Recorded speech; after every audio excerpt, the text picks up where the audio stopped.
Magandang gabi o magandang araw sa inyo lahat. Muli ang inyong lingkod, si Shalir Hayla. Nangumusta po sa inyo? Siyempre pa, binabati ko kayo ng Merry Christmas and Happy New Year! Ngayong episode natin, pag-uusapan natin siyempre, dahil nga New Year, siyempre pag-uusapan natin yung mga pagkaing maswerte sa pagsalubong sa New Year upang makamit ang kasaganaan o magandang pamumuhay sa Year 2026, Year of the Horse. Bago tayo magsimula sa paksa na ating pag-uusapan, inaanyayahan ko kayo na ako inyong tawagan o kaya sadyain sa aking opisina kung may mga nais kayong mabatid. Ito ang numero ko, 0917-940-1111. No? Partikular, kung nais nyo magpapunsoy, tawagan nyo lang ako. Napag-uusapan din na ang punsoy, marami tayong schedule nitong mga susunod na araw. Ano po? Ituloy natin ang ating paksa. Ang lechon ay simbolo ng kasaganaan at masayang salo-salo ng isang pamilya. Pero, paano kung hindi mo kayang bumili ng lechong baboy? Walang problema po dyan, dahil okay din naman na ihain sa lapag ng kainan ang lechong manok. Mura na.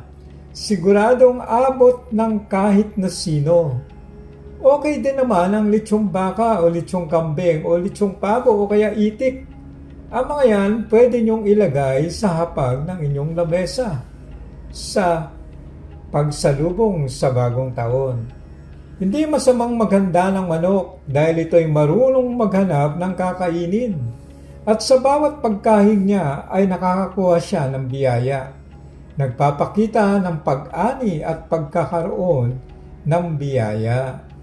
Ang kulay na golden brown ng lechong manok ay simbolo ng kasaganaan. Kaya pwede siyang ihanda sa hapagkainan. Kaya huwag kayong magtampo sa mga taong mahilig sa lechong manok. Pwede na kayong maglagay nito sa inyong hapagkainan. Kung sinasabi nung araw ay malas daw yan, hindi po yan totoo.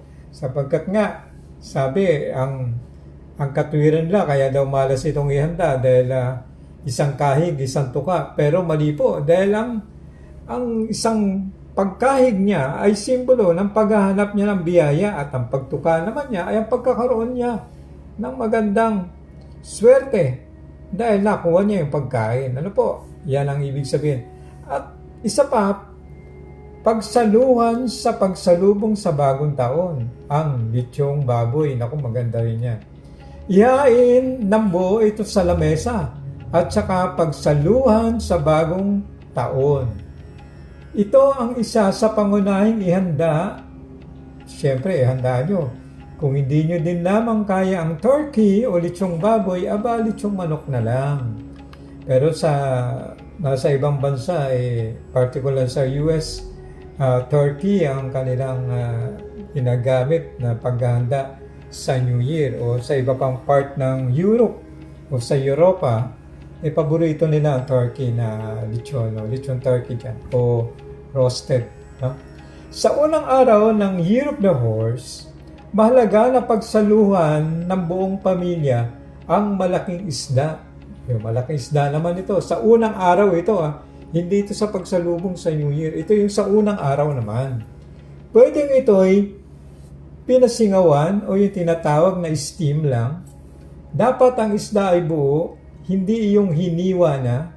Pwede rin naman na prito o lutong tinatawag na sweet and sour sapagkat ito'y makulay.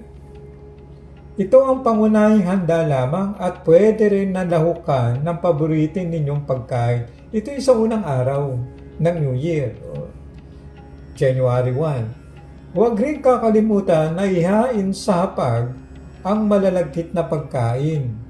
Siyempre, iwasan natin yung mga prutas na sadyang napakaraming buto. So, kahit anong prutas, okay, pero huwag lamang po yung sobra-sobra ang buto, no? Dahil hindi ito okay.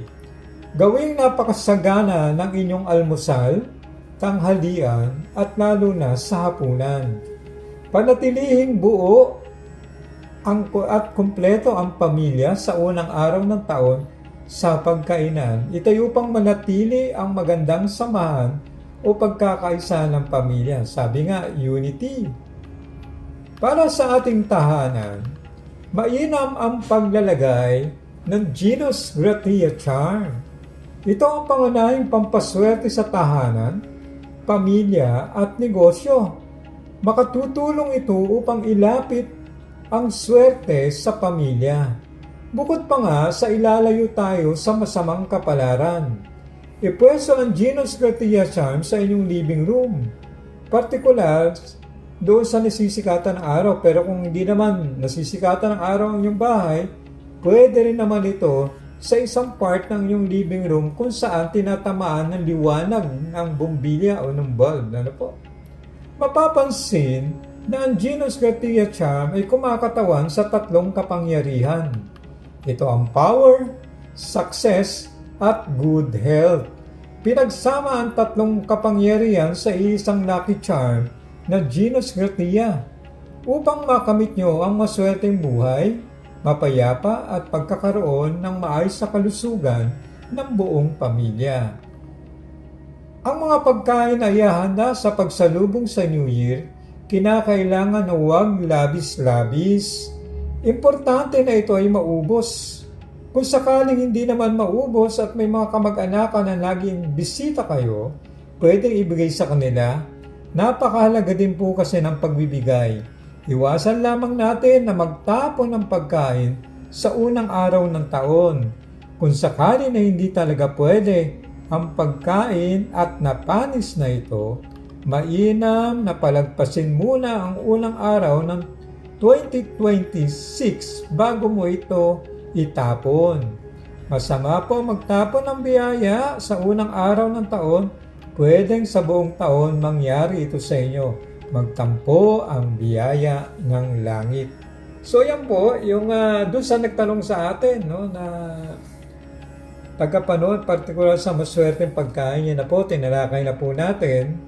At nitong mga nakaraang video na aking pinakita ay ang pagbubuo ng isang ritual na kasama yung mga paghahanda na yan. Ano po? So yan. At kung sakaling hindi nyo yan magawa sa pagsalubong sa bagong taon, siyempre may Chinese New Year pa naman. Pwedeng pwede. So yan po yung ating pinag-uusapan ngayon. Available siyempre ang Genus Gratia Charm na inyong pampaswerte para sa buong pamilya. Siyempre pa kung para sa inyong sarili naman, ang Genus Gratia Charm Bracelet. Siyempre napakahusay nitong lagi na yung dala upang makamit nyo ang tinatawag na power, success, and good health. So yan po. Oops, teka lang muna. Nakikita nyo ba yung sasakyan na yan? Pinakikita ko sa video. Yan po yung sports car na Mitsubishi Eclipse.